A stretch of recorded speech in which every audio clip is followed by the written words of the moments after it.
ऋषि के साथ झनक को गेस्ट हाउस के कमरे में रात बिताता देख गांव वाले करेंगे हंगामा। ऋषि पर बनाएंगे झनक से शादी का दबाव। ऋषि के उड़ेंगे होश और कहानी में आएगा जबरदस्त मोड़। जी हाँ दोस्तों, स्टार प्लस के मोस्ट पॉपुलर शो झनक के अपकमिंग एपिसोड में हम सभी को देखने को मिलेगा कि जैसा कि झनक ऋषि को गांव में मेला घुमाने ले जाती है। मेला घुमाने के बाद जब ऋषि के साथ वो गेस्ट हाउस में पहुंचती है तो बहुत जोर जोर से बारिश होने लगती है।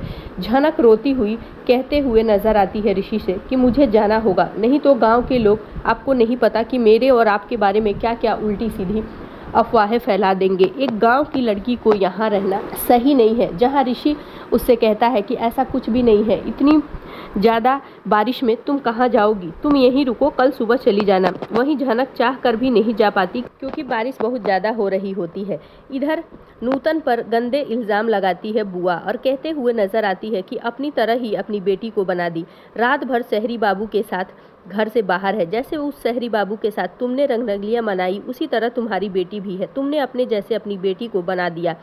चाह कर भी नूतन कुछ कह नहीं पाती है। इधर ऋषि के पास जब फ़ोन आता है मून का, तो मून जब झनक की आवाज़ सुनती है तो पूछते हुए नजर आती है कि आपके पीछे कौन है। जहां मून को सब सच सच बता देता है ऋषि। कहता है कि गांव की लड़की झनक है जो कि बहुत अच्छी है।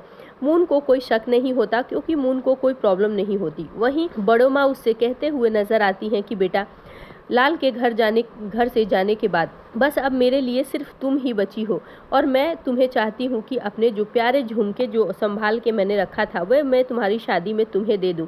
जहाँ बड़ो माँ को गले लगाती है मून और कहते हुए नजर आती है कि बड़ो माँ, आपको जो कुछ भी मुझे देना है आप मुझे दे सकती हैं, आप मेरी बड़ो माँ हैं। वहीं बड़ो माँ बहुत खुश होती है। दूसरी तरफ जब एक तरफ सो रहा होता है ऋषि बेड पर और झनक होती है सोफे पर, तभी गांव वाले दरवाज़ा जोर जोर से पीटते हैं। ऋषि उठकर दरवाज़ा खोलता है तो वो ऋषि पर इल्ज़ाम लगाते हैं और कहते हैं कि तुम्हारी हिम्मत कैसे हुई हमारी गांव की लड़की को लेकर रात बिताने की। ये सुनकर ऋषि के होश उड़ जाते हैं। झनक भी सफाई देने की कोशिश करती है लेकिन गांव वाले उसकी एक नहीं सुनते। जी हाँ दोस्तों, आगे के एपिसोड में हम सभी को देखने को मिलेगा कि ऋषि के ऊपर गांव वाले दबाव बनाएंगे झनक से शादी करने के लिए। अब देखना खास होगा कि क्या ऋषि गांव वालों के दबाव में झनक से शादी करेगा, क्योंकि ऑलरेडी ऋषि की शादी फिक्स हो चुकी है मून से। आगे के लेटेस्ट और धमाकेदार अपडेट्स के लिए जुड़े रहें हमारे साथ।